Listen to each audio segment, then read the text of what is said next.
हम Capitol Hill पर हैं और प्रधानमंत्री नरेंद्र मोदी ने आज अमेरिकी संसद को जो संबोधित किया तो उनका भाषण जो है वो यहाँ अमेरिकी सांसदों को बहुत प्रभावित कर गया।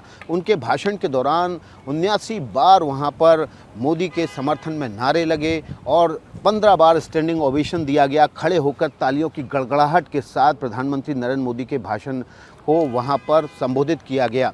मैं आपको बता दूं कि प्रधानमंत्री नरेंद्र मोदी ने जो भाषण दिया उसमें 3 हिस्सों में उसको बांट सकते हैं। प्रधानमंत्री नरेंद्र मोदी ने ये बताया कि भारत क्या है। प्रधानमंत्री नरेंद्र मोदी ने ये भी बताया कि भारत की कितनी विविधता है। भारत में 22 लैंग्वेजेज हैं, 1000 से ज़्यादा डायलॉग हैं। उसके बाद भी हम एक ही आवाज़ में बात करते हैं।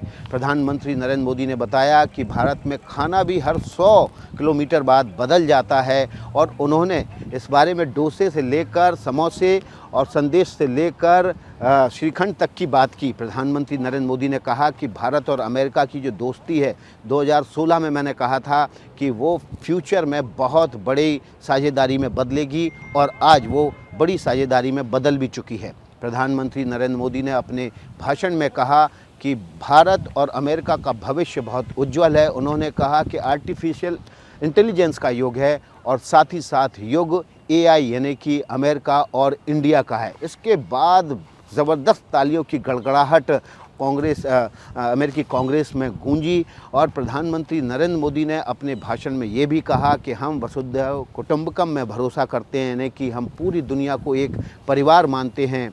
प्रधानमंत्री नरेंद्र मोदी ने अपने भाषण में ये भी बताया कि हमने किस तरह से सभी भारतीयों को मुफ्त में कोरोना काल में वैक्सीन दी और इतना ही नहीं 55 देशों को भी हमने अपनी वैक्सीन मुफ्त में मुहैया कराई, क्योंकि आज ये वक्त जो है एक दूसरे के सहयोग का है, समर्थन का है। प्रधानमंत्री ने फिर से दोहराई इस बात को दोहराया कि अब ये समय युद्ध का नहीं है बल्कि बातचीत का और कूटनीतिक तरीके से किसी भी समस्या का हल निकालने का है।